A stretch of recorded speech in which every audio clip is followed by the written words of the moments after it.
국경절 연휴가 끝나기 하루 전 중국 인민은행에서였죠. 전격적으로 지준율을 낮췄다는 소식이 들려왔습니다. 중국이 이 미중 무역전쟁 충격을 완화하기 위해 금융 완화 쪽으로 좀 돌아선 스탠스인가요? 어떻습니까? 네, 금융과 관련해서는 완화 추세 쪽으로 돌아섰다고 보여지는데요. 아무래도 중국에서는 대내 불확실성이 확대되면서 경기 하락 압력을 막기 위해서 올해 들어서 4차례 지준율을 낮췄습니다. 아무래도 미국의 3차 관세 인상으로 인해서 10월 달부터는 수출 부진이 예상이 되고요. 또한 내부적으로는 중국 정부가 그림자 금융에 대한 규제를 작년부터 강화해 왔는데요. 이 때문에 중국에서는 채무 불이행 문제뿐만 아니라 기업의 도산, 그리고 소비 감소, 투자 위축 현상이 지금 뚜렷해지고 있습니다.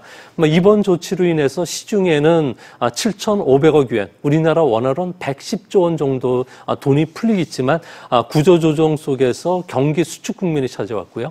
여기에 무역 전쟁 격화, 외자 기업의 탈중국화, 과도한 부채 비율로 인해서 중국 경제는 앞으로 점차 하락세를 띌 것으로 보여집니다. 네, 방금 말씀하신 대로 조금 전 중국이 경기 하락을 막기 위해서 지준율을 낮췄다고 하셨는데 최근 중국 경기가 침체되고 있는 징후를 좀 발견할 수 있습니까? 네, 지금 현재는 엇갈린 지표들이 나오고 있지만 앞으로 하나둘씩 비관적인 지표들이 나오게 될 것으로 보여지는데요. 지금 현재 개인 소비의 20%를 차지하는 자동차 판매 같은 경우에는 8월 달 들어와서 7.4% 감소했고요. 대형 트럭은 23%, 그리고 에어컨 판매량도 2.6%로 마이너스로 돌아선 상황입니다.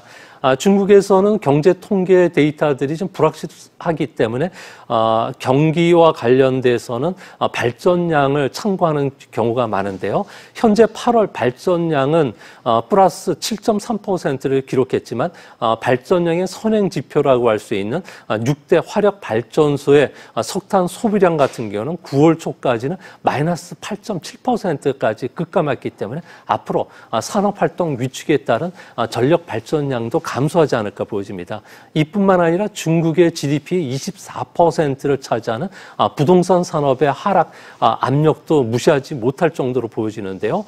부동산 판매 증가율이 급속도로 지금 떨어지고 있고요. 또 주택 대출 금리도 하락하고 있다는 점은 주택 경기가 앞으로 시차를 두고서 소비나 투자에 악영향을 끼칠 것으로 보여집니다. 네, 소장님, 만약에 금융 완화에도 중국의 경기 하락세가 지금처럼 멈추지 않는다면 이 중국에서 리먼 쇼크 같은 금융위기가 발생할 가능성도 좀 있는 겁니까? 네, 중국의 정부가 실질적으로 부채에 대해서 채무를 지고 있는 거는 GDP 대비해서 175%가 넘는다고 합니다.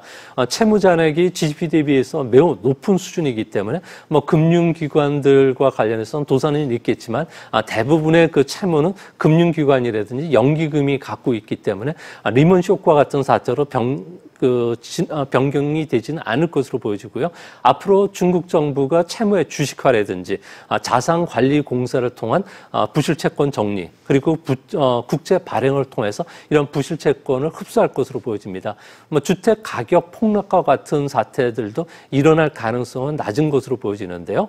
일본이 과거 버블이 붕괴됐을 때 가계 채무가 GDP에서 차지하는 비중이 70%였습니다. 현재 중국 같은 경우에는 48%로 좀 낮은 상태인데요.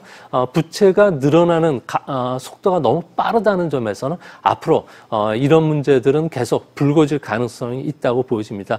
결국 채무 문제는 불거지지는 않겠지만 중국의 내부적인 금융위기 문제는 계속 경고음을 낼 가능성이 있을 것으로 보여집니다. 알겠습니다. 지금까지 조용찬 미중산업경제연구소장과 이야기 나눠봤습니다.